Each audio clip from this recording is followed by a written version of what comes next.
It was time to leave Edinburgh behind and head to Inverness. Having been on the Jacobite steam train, it was now time to photograph it, but that will be part of the Harry Potter video along with Hagrid's hut. This meant we were going through Glen, which is a beautiful area. The Harry Potter tour took us through this, and we only had a quick stop at the Three Sisters. As we were driving, I spotted a lone building in the landscape, thinking it would make an amazing image. Sure enough, the guide said it was one of the most photographed cabins.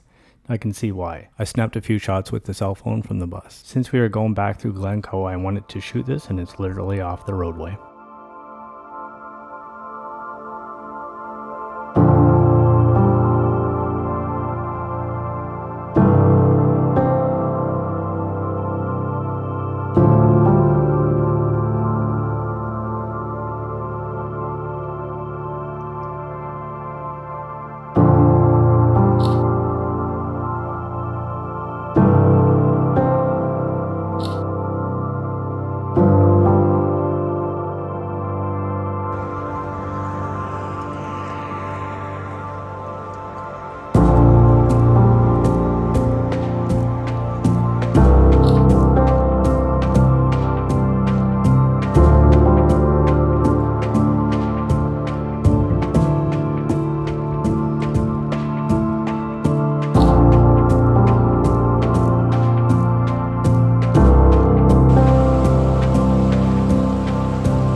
Just before the cabin is a really nice spot for a drone shot of the bridge crossing the river at Tees.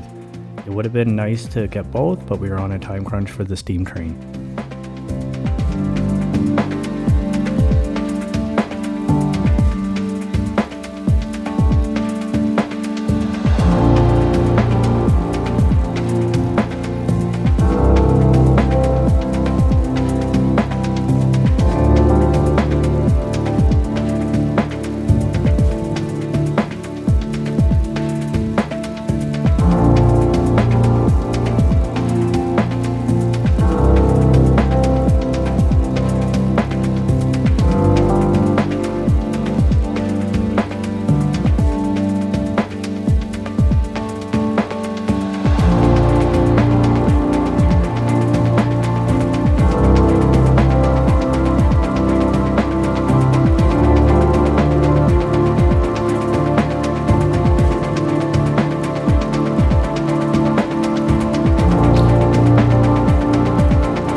Bow Fiddle rock. I left my mic up there and I don't want to run back and grab it, but it's pretty quiet here, so hopefully the audio comes out. But taking a few shots more or less head on, but now I've come down right to the water, the tide's out, and just taking some long exposures. Not a whole lot going on in the skies, so just smoothing out the water. These will probably all be black and white images, I suspect. And then 15 stop ND filter to make it around a 2-minute exposure, just to smooth out this water here. Give it a little different look. A neat little area for sure.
Well, Bow Fiddle rock.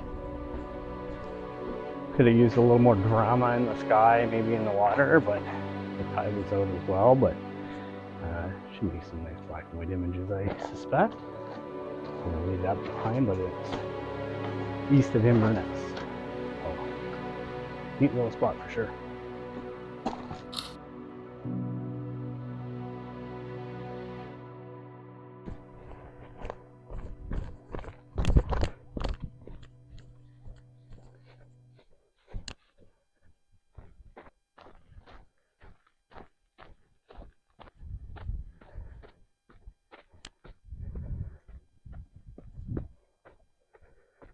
Best part is it's a short little hike and there's no cost for parking.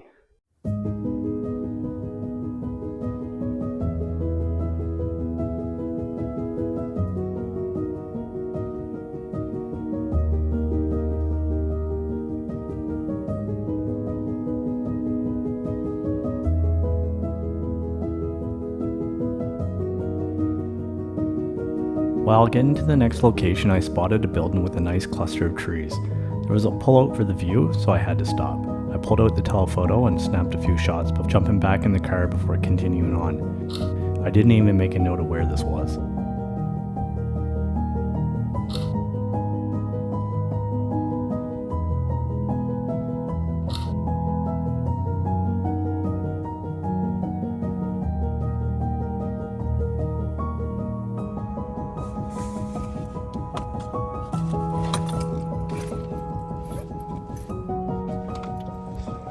It was really busy here. I would wait for the gaps in the people and when the key areas were not obscured and the remaining people were moved in Photoshop.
So I'm at Eilean Donan Castle.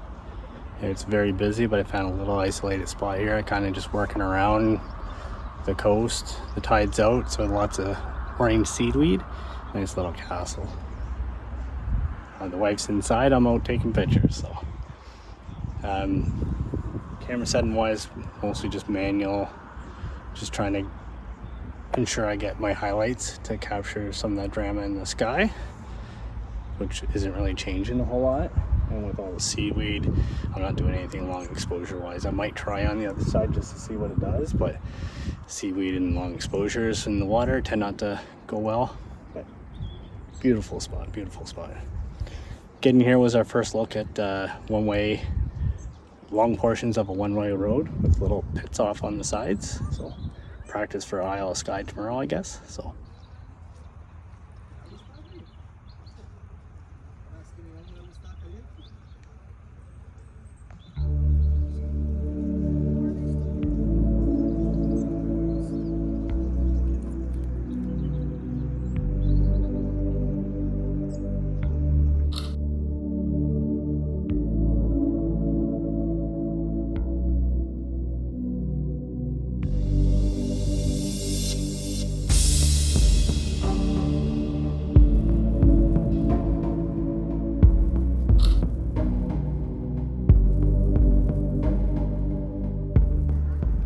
it would have been nice with a high tide to have more water to get a nice reflection, but with a little bit of playing with the angles, I was able to get a nice reflection in the open area.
At the little pink house, we're about 40 minutes north of Inverness, and this almost didn't happen.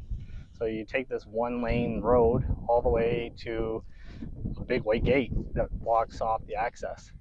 But you can go through a walking gate and walk past the estate that it's on, and then up to here. So I've shot a bunch of ways in from further out. Now I'm at the water, just taking a few long exposures, but super neat area. Just a little pink house in the middle of nowhere.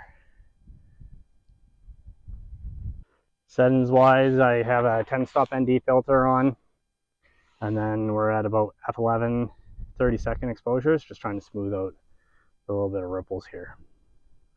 This was supposed to be a sunset shoot, but there's going to be no sun, which kind of seems to be the theme.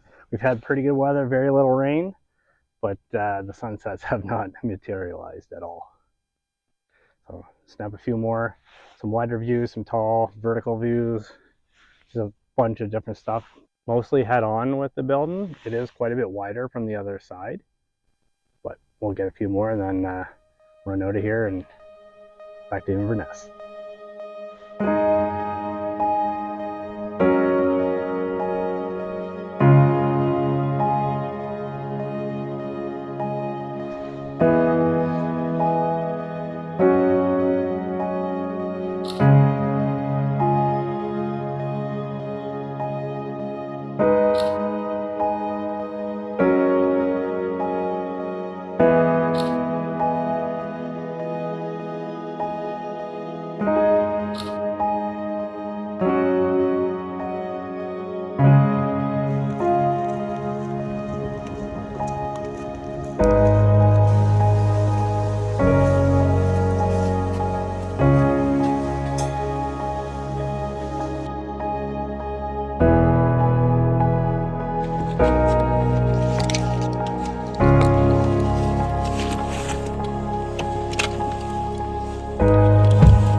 The next day was a more relaxed day, which was fine since it was the first real day of rain.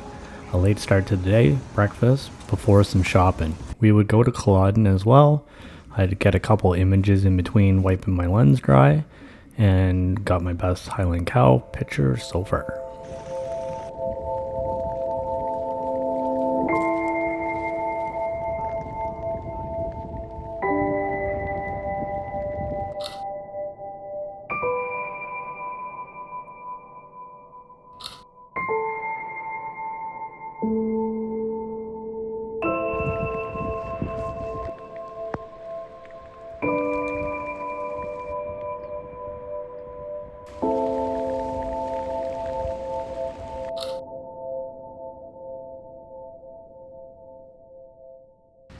Inverness has a castle too, but it was closed and had an ugly wall around it to keep people out.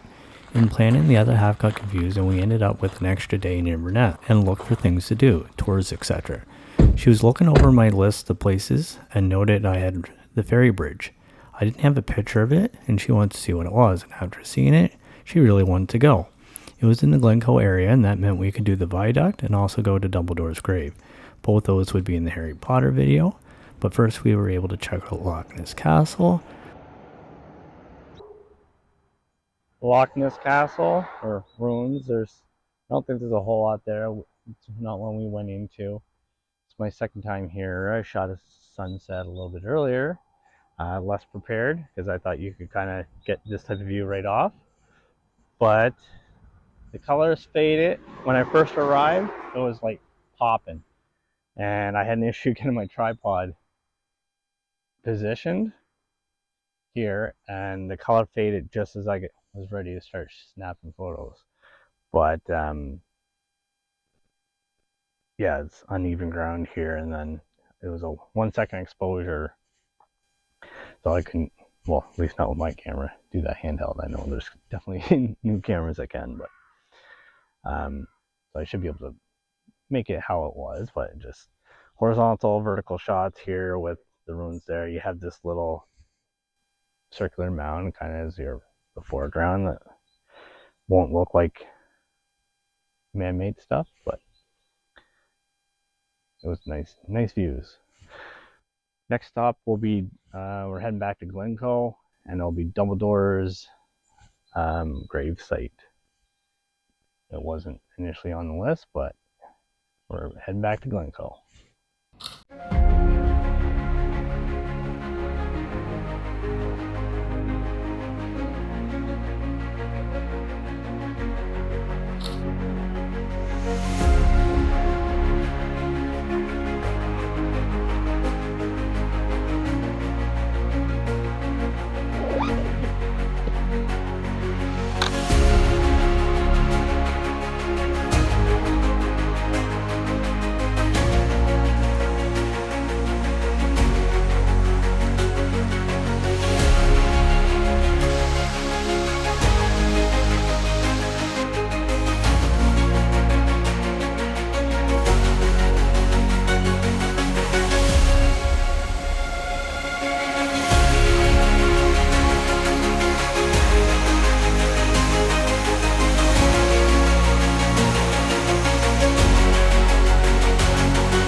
Well, that was the ferry bridge.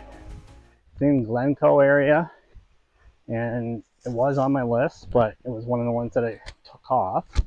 And when we realized we had an extra day, and the wife asked what that was, because I only had it labeled up by name, so I showed her a picture, and she was like, "We have to go see that." So we came back down to Glencoe, and then tried to make the best of it, because it was, I think, 3 hours from Inverness.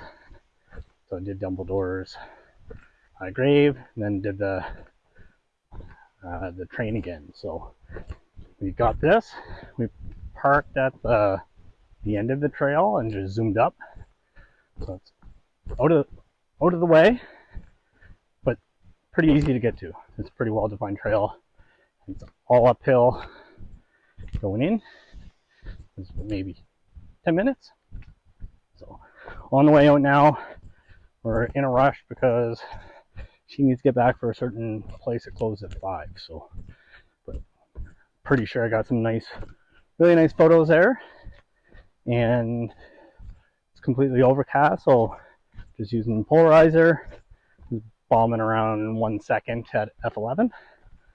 So nice and dreamy images. But that's right out of its fairy tale, which is again like, whoa, it's a little slick. But yeah, so Inverness next stop, or back to Inverness. That's right. And we go back to Edinburgh the next day, and I think there's one stop on the way back, and then that's more or less done for the photography side of things, and then we leave the following day. So I can see the road already.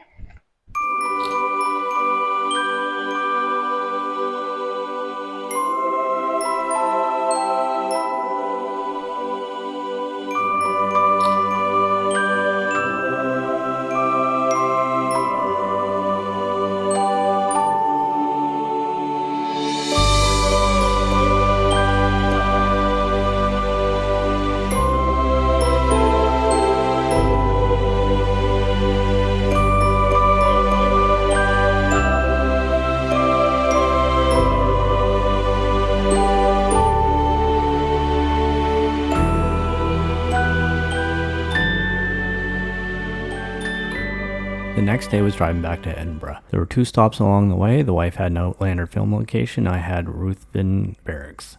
This was only a few minutes off the main highway and looked like it would offer a nice shot, which it did, though it was really windy. But there was some nice drama in the sky. I took a few compositions waiting for periods where the barracks wasn't in shadows. I even managed a 30-second exposure blurring the cloud movement.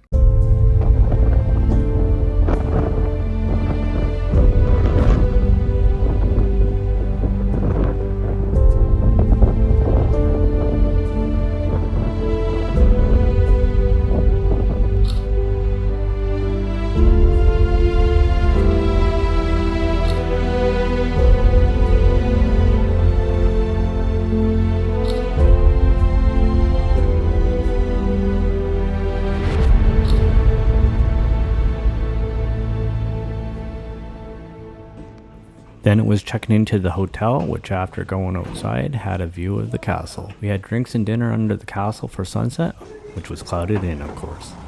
It was then off to the airport in the early morning to fly home. I still have my Isle of Skye and Harry Potter content to go through, so stay tuned for those, and thanks for watching the second leg of the trip.